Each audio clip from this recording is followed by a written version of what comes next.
सोना बनाने वाला फंगस सुनने में ही कितना अजीब लगता है ना। पर आज हम एक ऐसी ही चौंका देने वाली खोज के बारे में बात करने वाले हैं।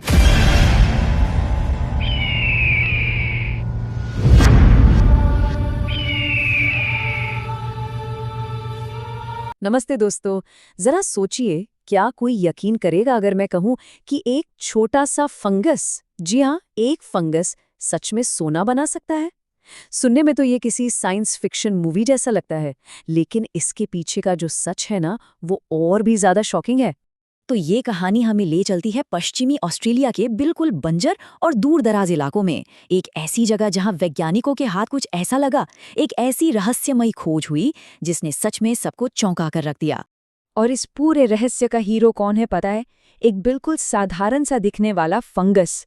इसका साइंटिफिक नाम है फ्यूजेरियम ऑक्सीस्पोरम। यही वो छोटा सा जीव है जिसमें वो काबिलियत है जो कुछ ऐसा कर सकता है जिसके बारे में किसी ने कभी सोचा तक नहीं था। अच्छा, पर सवाल तो ये है कि एक फंगस को सोने की जरूरत ही क्यों पड़ेगी, है ना? मतलब वो अपने आसपास सोना जमा ही क्यों करता है? इसका जवाब जाहिर है साइंस में ही छिपा है। तो चलिए अब इस सोने के पीछे का जो साइंटिफिक राज है उससे पर्दा उठाते हैं और ये समझते हैं कि आखिर वो कौन सी बायोलॉजिकल प्रोसेस है जो इस मामूली से दिखने वाले फंगस को इतना इतना खास बना देती है। तो ये होता कैसे है? देखिए, ये प्रोसेस ना मोटे तौर पर 3 स्टेप्स में होता है।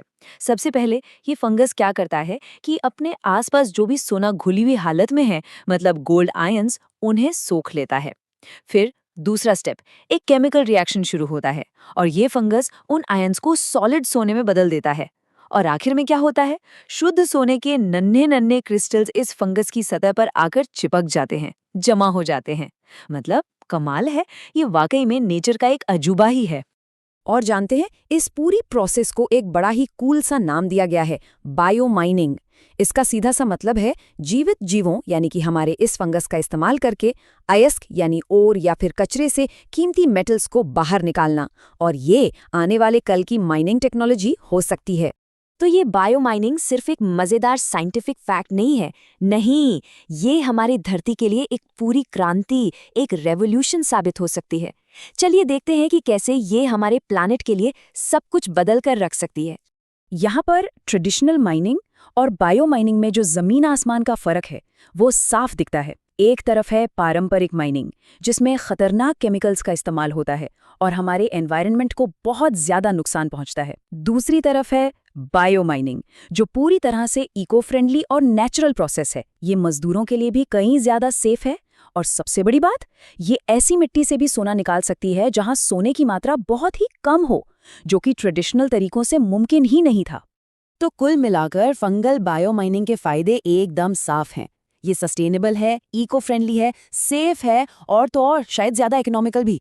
लेकिन जो सबसे जबरदस्त बात है वो ये है कि हम उन रिसोर्सेज को भी अनलॉक कर सकते हैं, उन जगहों से भी सोना निकाल सकते हैं जहां पहले पहुंचना लगभग नामुमकिन सा लगता था।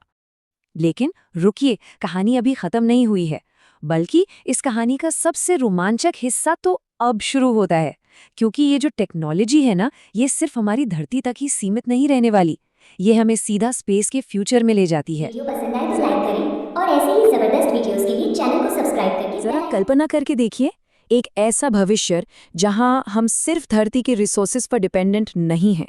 ये छोटा सा फंगस हमें वो ताकत दे सकता है जिससे हम पृथ्वी से बाहर दूसरे ग्रहों से, एस्ट्रॉइड से रिसोर्स निकाल सकें। और साइंटिस्ट की नजरें अभी से ही 2 खास जगहों पर टिकी हुई हैं, हमारा चांद और मंगल ग्रह। सोचकर देखिए, एस्ट्रोनॉट्स इन ग्रहों पर बायो माइनिंग कर रहे हैं। ये किसी फिल्म का सीन नहीं, बल्कि एक हकीकत हो सकता है। और ये क्यों जरूरी है? क्योंकि स्पेस बायोमाइनिंग दूसरे ग्रहों पर इंसानी बस्तियां बसाने के लिए एक गेम चेंजर साबित हो सकती है। हमें जो भी जरूरी मेटल्स चाहिए होंगे वो वहीं के वहीं निकाले जा सकते हैं, कंस्ट्रक्शन के लिए, 3D प्रिंटिंग के लिए। इससे धरती से भारी भरकम सामान ले जाने का झंझट और खर्चा दोनों ही कम हो जाएगा। तो सोचिए, ऑस्ट्रेलिया की मिट्टी में मिली एक छोटी सी खोज से लेकर मंगल की चट्टानों तक, एक अकेला छोटा सा जीव पूरी इंसानियत के लिए रिसोर्स जमा करने का तरीका ही बदल सकता है। ये सिर्फ एक छोटी सी शुरुआत है, लेकिन इसके जो नतीजे होंगे वो बहुत बहुत बड़े हो सकते हैं। तो आखिर में हम उसी बड़े सवाल पर आकर रुकते हैं, क्या एक छोटा सा फंगस सच में पूरी इंसानियत का भविष्य बदल सकता है? जवाब तो खैर भविष्य के गर्भ में ही छिपा है, लेकिन एक बात तो तय है, संभावनाएं अनंत है।